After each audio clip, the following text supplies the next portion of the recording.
A história da exploração espacial é escrita pela engenharia. Das falhas catastróficas aos triunfos que definem uma geração, cada passo foi possível por causa das máquinas que ousamos construir. Se você acredita, como nós, que a máquina é a parte mais fascinante da história, inscreva-se no Ignition Point. Junte-se a nós enquanto continuamos a desvendar a engenharia por trás das maiores sagas da humanidade. A jornada está apenas começando. Por 60 anos, a humanidade tratou seus foguetes como lixo, desde o primeiro Sputnik até o último voo do ônibus espacial. A regra era a mesma: construir uma máquina de milhões de dólares, a peça de engenharia mais avançada de sua época, usá-la uma única vez por alguns minutos e depois jogá-la no fundo do oceano. Era o equivalente a voar de Nova York a Londres em um Boeing 747 e, ao chegar, descartar o avião. Era um desperdício monumental e todos sabiam disso. O santo graal da exploração espacial, a chave para tornar a humanidade uma espécie multiplanetária, sempre foi a reutilização. Mas a reutilização total e econômica era um problema tão incrivelmente difícil que por décadas a NASA e as outras agências espaciais do mundo essencialmente desistiram de tentar resolvê-lo de verdade. O ônibus espacial foi a tentativa mais nobre, mas acabou sendo uma lição sobre a armadilha da complexidade. Era parcialmente reutilizável, mas exigia um exército de 10.000 pessoas e meses de trabalho para ser recondicionado, a um custo de quase $1 bilhão por voo. Ele provou que a reutilização por si só não era o objetivo. O objetivo era a reutilização rápida e barata. Então, no início do século XXI, uma nova empresa apareceu. Liderada por um empreendedor da internet que havia lucrado com o PayPal, ela tinha uma ambição que beirava a insanidade. Não apenas construir foguetes do zero, mas resolver o problema que os gigantes governamentais haviam abandonado.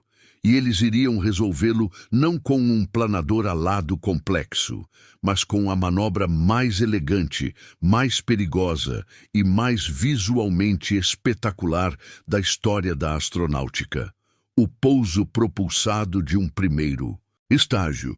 Esta é a história de como a SpaceX, contra todas as probabilidades, resolveu esse problema. A história da engenharia por trás do Falcon 9. Para entender a genialidade da solução da SpaceX, primeiro precisamos entender a brutalidade do problema.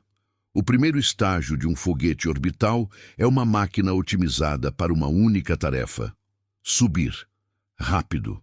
Ele precisa lutar contra a gravidade e a resistência do ar, acelerando uma carga útil a velocidades hipersônicas.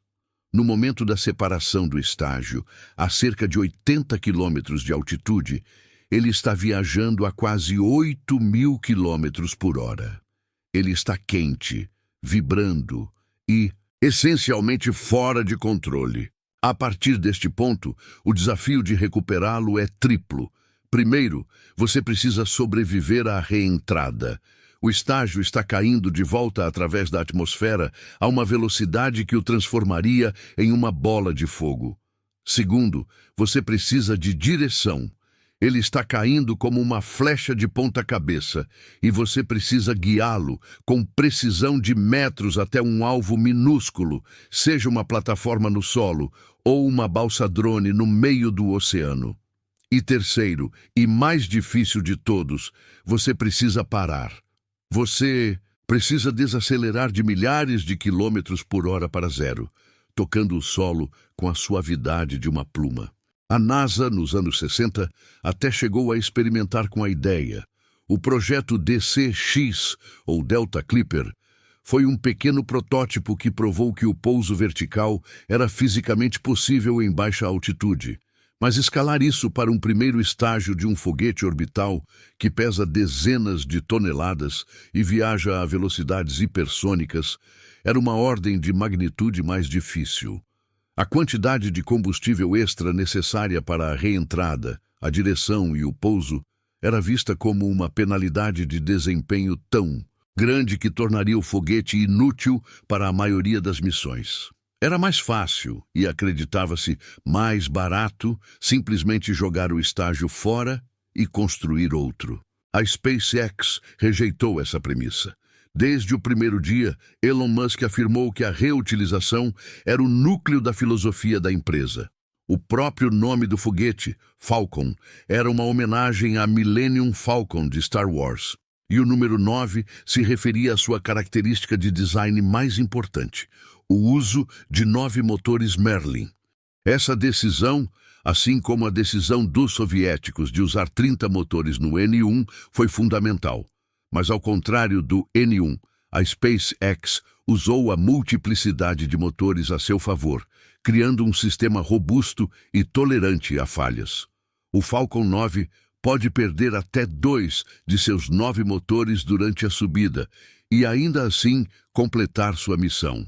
Essa redundância era a primeira camada de uma nova filosofia de design focada na confiabilidade. O motor Merlin em si era uma obra-prima de simplicidade e eficiência de produção, ao contrário dos motores RS-25 do Shuttle, que eram maravilhas da tecnologia, mas custavam mais de 50 milhões de dólares cada e levavam anos para serem construídos. O Merlin foi projetado desde o início para ser produzido em massa, de forma barata e confiável. Era um motor de querosene e oxigênio líquido, usando um ciclo de gerador a gás, uma tecnologia mais antiga e menos eficiente que o ciclo fechado dos motores russos, mas infinitamente mais simples e confiável. A SpaceX não reinventou o motor, eles otimizaram sua fabricação. Com os motores definidos, a SpaceX começou a atacar o problema do pouso. E eles fizeram isso de forma iterativa, aprendendo com uma série de fracassos espetaculares e informativos. Eles construíram um protótipo de baixa altitude chamado Grasshopper, um primeiro estágio de Falcon 9 com pernas de pouso fixas, que realizou uma série de saltos cada vez mais altos no Texas, testando o software de controle e a capacidade dos motores Merlin de serem reacendidos e acelerados para controlar o pouso. Mas o verdadeiro desafio estava no voo orbital. E para resolvê-lo, a SpaceX desenvolveu uma sequência de manobras que parecia ter saído diretamente de um videogame. A primeira manobra é a queima de reentrada. Após a separação, o primeiro estágio, agora no vácuo do espaço, usa seus propulsores de gás frio para se virar, apontando seus motores na direção do voo. Ele então reacende 3 de seus 9 motores Merlin. Essa queima curta e violenta age como um freio, diminuindo a velocidade do estágio o suficiente para que o calor da reentrada seja administrável. Sem essa queima, o estágio se desintegraria. A segunda peça da tecnologia genial entra em ação durante a descida atmosférica, os grid fins, ou aletas em treliça. São 4 aletas em formato de grade na parte superior do foguete, feitas de titânio. Elas permanecem dobradas durante a subida e se desdobram para a reentrada. O design em treliça, uma ideia emprestada de mísseis soviéticos, é incrivelmente eficaz em controlar um veículo em velocidades supersônicas. Ao girar independentemente, as aletas agem como lemes, permitindo que o computador de bordo guie o estágio caindo, compensando os ventos e mirando precisamente no alvo. Elas são a direção do sistema. Mas a manobra final é a mais difícil e a mais crítica, a queima de pouso ou landing burn. Nos últimos segundos da descida, quando o estágio está a apenas algumas centenas de metros do chão e ainda viajando a centenas de quilômetros por hora, o motor Merlin central, e às vezes mais 2, é reacendido pela terceira vez. Esta não é uma queima suave. É uma manobra de tudo ou nada, às vezes chamada de pouso de suicídio, suicide burn. O motor precisa ir de zero à potência exata necessária para anular a velocidade do foguete no exato instante em que ele atinge a altitude zero. Se o motor acender tarde demais, o foguete se espatifa. Se acender cedo demais ou com muita potência, ele pode subir novamente e tombar. É um problema de cálculo que precisa ser resolvido em tempo real, com milissegundos de precisão. E para completar o desafio, os pés de pouso, 4 pernas de fibra de carbono e alumínio, precisam se desdobrar nos segundos finais. Controlar essa dança de fogo e precisão exigiu o desenvolvimento de um dos softwares de controle de voo mais avançados do mundo. O computador de bordo do Falcon 9 executa milhões de cálculos por segundo, ajustando o gimbal do motor e os grid fins, lendo dados de uma miríade de sensores para responder a mudanças imprevisíveis na atmosfera. É o software que torna o impossível possível. Os primeiros testes em missões reais foram de cortar o coração. Os primeiros estágios tentaram pousos suaves no oceano. Eles alcançaram a água, mas tombaram e explodiram. Depois, eles introduziram as balsas drone, plataformas autônomas com nomes de naves de ficção científica como Of Course I Still Love You. A primeira tentativa de pousar em uma balsa, em janeiro de 2015, foi quase perfeita. O estágio chegou ao alvo, mas ficou sem fluido hidráulico para os grid fins nos últimos segundos, colidindo com a balsa e explodindo. A segunda tentativa, em abril, chegou à balsa, mas com excesso de velocidade lateral, tombou e explodiu. A terceira tentativa, em janeiro de 2016, pousou suavemente, mas um dos pés de pouso não travou, fazendo com que o foguete tombasse e explodisse. Para o mundo exterior, parecia uma série de fracassos. Mas para a SpaceX, cada explosão era um tesouro de dados. Cada falha ensinava algo novo ao software. E então, em 21 de dezembro de 2015, eles decidiram tentar um pouso em terra firme, na zona de pouso 1, em Cabo Canaveral. O mundo assistiu ao vivo. O primeiro estágio se separou e começou sua jornada de volta. Ele realizou a queima de reentrada. Ele sobreviveu à atmosfera. E então, contra um céu escuro da Flórida, uma estrela cadente artificial apareceu, crescendo cada vez mais. O som da queima de pouso ecoou pela costa, um estrondo sônico duplo. E então, em um momento que paralisou todos que assistiam, o primeiro estágio do Falcon 9 tocou o solo, estável e perfeito, em uma coluna de fogo e fumaça. A multidão na sede da SpaceX explodiu em uma celebração que não se via desde a era Apollo. Foi um momento definidor, o momento em que a ficção científica se tornou um fato da engenharia. Eles não haviam apenas pousado um foguete. Eles haviam mudado as regras do jogo para sempre. O pouso histórico na zona de pouso 1 não foi o fim da jornada, foi o começo. Provar que algo é possível uma vez é um feito. Transformar esse feito em um processo rotineiro, confiável e, acima de tudo, economicamente vantajoso é um desafio de engenharia de uma ordem completamente diferente. A primeira geração do Falcon 9, que conseguiu pousar, era, na verdade, um protótipo. Para realmente revolucionar o acesso ao espaço, a SpaceX precisava de uma máquina projetada desde o início, não apenas para pousar, mas para pousar, ser inspecionada rapidamente e voar novamente várias vezes, com o mínimo de recondicionamento. Isso exigiu uma evolução radical em cada componente do foguete. Exigiu a criação do Falcon 9 Block 5. Para entender o Block 5, precisamos dissecar a anatomia do primeiro estágio, peça por peça, e apreciar as inovações que o tornaram o cavalo de batalha reutilizável que é hoje. E tudo começa com o coração do sistema, o motor Merlin 1D. O motor Merlin, em sua essência, é um estudo de caso em simplicidade robusta e design para a fabricação.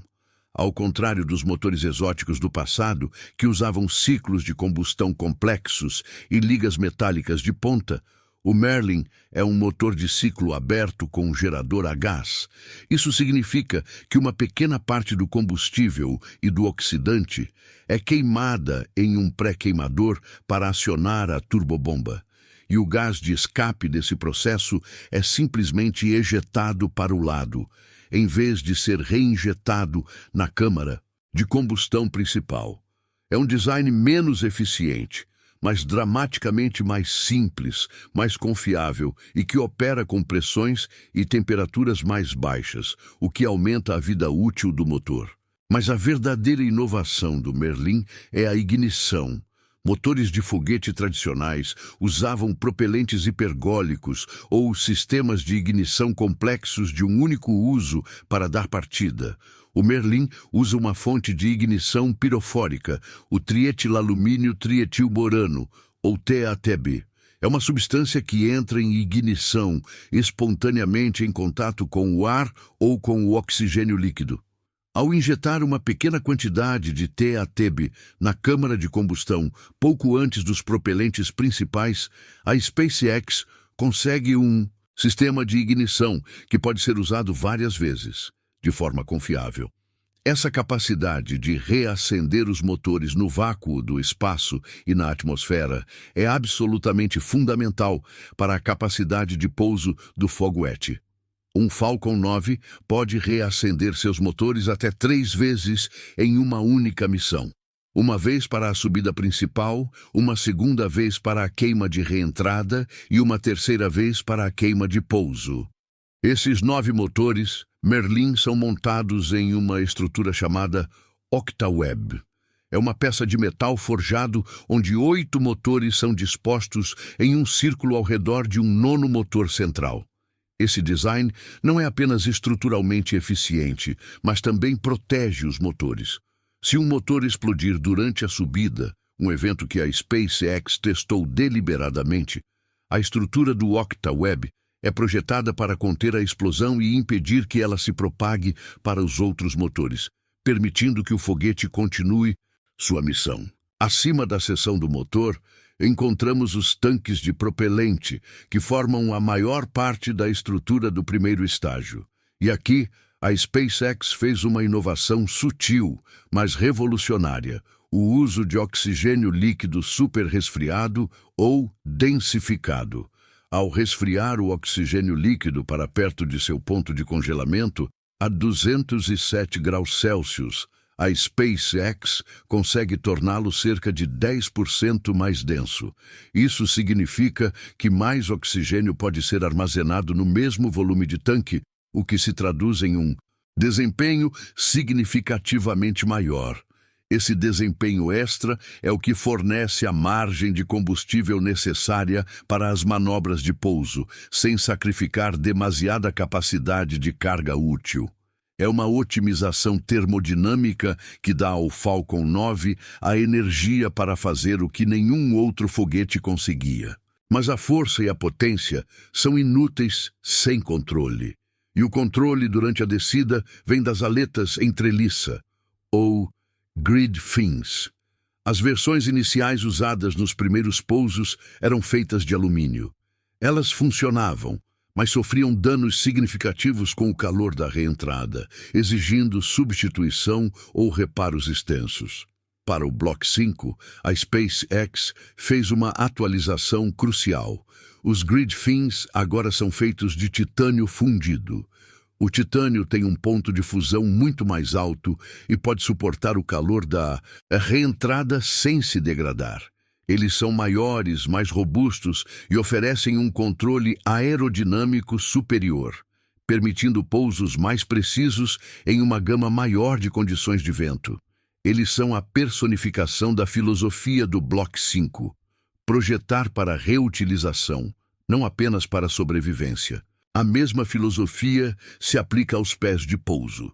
As primeiras versões eram complexas e usavam hélio pressurizado para se desdobrar. O Block 5 introduziu um design mais simples e robusto que pode ser retraído e reutilizado facilmente. e uma pintura preta especial nos pés de pouso e no interespaço entre os estágios. A saia preta na base do foguete não é apenas estética. É um revestimento de proteção térmica que protege os componentes sensíveis do calor durante a reentrada, reduzindo a necessidade de recondicionamento. Cada um desses componentes, os motores reacendíveis, o Octaweb, os propelentes densificados, os grid fins de titânio, os pés de pouso robustos e os revestimentos térmicos, contribui para a missão da reutilização. Mas a peça final, e talvez a mais importante, é a que não pode ser vista, a eletrônica e o software. O Falcon 9 é, em muitos aspectos, um drone de 23 andares. Ele é equipado com um sistema de aviônicos de tripla redundância, o que significa que há 3 computadores de voo idênticos rodando o mesmo software. Se um computador falhar ou apresentar um erro, os outros 2 podem anular sua decisão, garantindo que o foguete permaneça sob controle.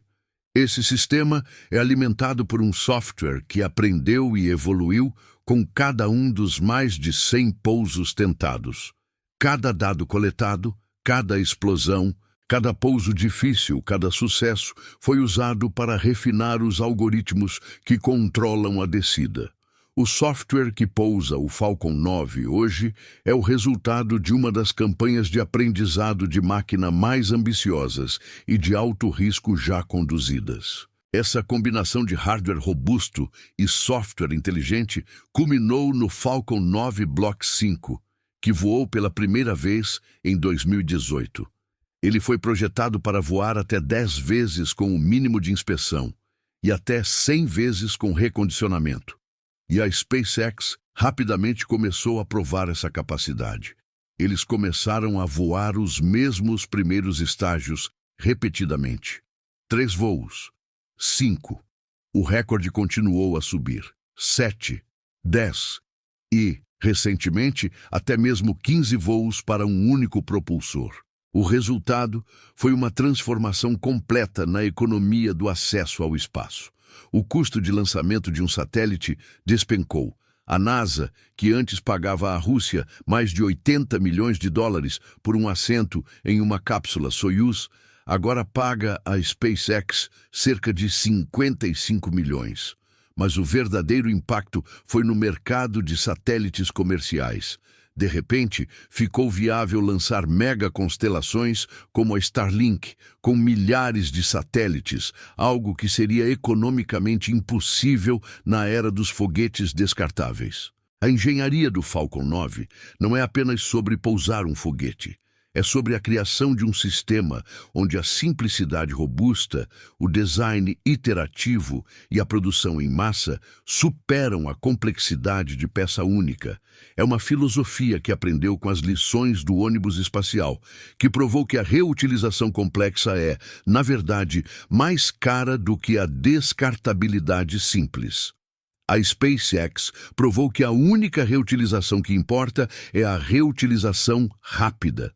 E ao fazer isso, eles não apenas resolveram um problema que a NASA havia desistido de tentar. Eles inauguraram uma nova era de acesso ao espaço, construída sobre as asas de um falcão que aprendeu a voltar para casa. O som de um primeiro estágio do Falcon 9 pousando, seja na terra firme ou em uma balsa-drone no oceano, deixou de ser um milagre para se tornar a batida constante da nova era espacial. A SpaceX não apenas tornou o impossível possível, eles o tornaram rotineiro. Mas a verdadeira revolução não está no espetáculo do pouso. Está nas portas que esses pousos abriram. A reutilização rápida e barata não é apenas um feito de engenharia, é uma ferramenta econômica que está remodelando fundamentalmente e é possível fazer em órbita e além. O exemplo mais claro e ambicioso do poder dessa nova economia é um projeto que a própria SpaceX está construindo, a Starlink. A ideia de fornecer internet de alta velocidade e baixa latência para todo o globo a partir do espaço não é nova. Várias empresas tentaram e faliram nos anos 90, derrotadas pelo custo proibitivo de lançar as centenas ou milhares de satélites necessários.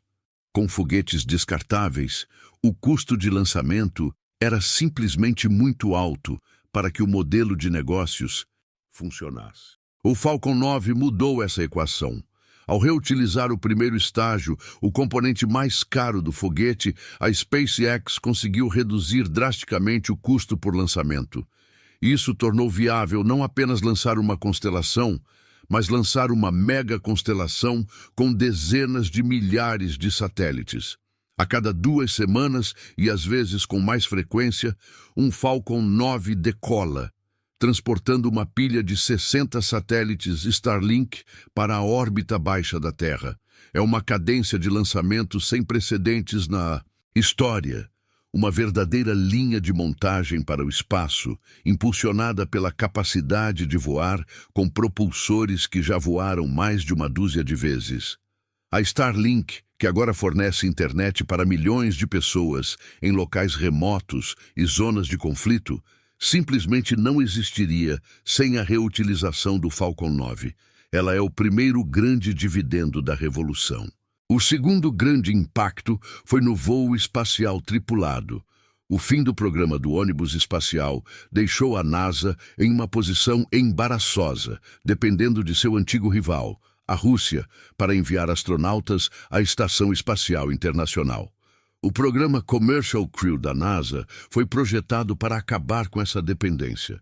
E foi o Falcon 9, com sua cápsula Dragon, que chegou primeiro à linha de chegada. A cápsula Dragon é, em si, uma maravilha da engenharia, mas sua viabilidade é sustentada pela economia do Falcon 9. Em maio de 2020, a missão Demo 2 fez história, lançando os astronautas Bob Behnken e Doug Hurley da Flórida, marcando o primeiro voo tripulado a partir de solo americano em quase uma década. Foi um momento de imenso orgulho nacional, mas também um momento de profunda mudança filosófica. Pela primeira vez, os astronautas da NASA voaram para a órbita em um veículo que era de propriedade e operado por uma empresa privada. A NASA agora era um cliente, não o único operador. Desde então, o Falcon 9 e a Dragon se tornaram o principal táxi para a ISS, transportando tripulações internacionais com uma regularidade que lembra os voos do Shuttle, mas com um perfil de segurança dramaticamente melhorado.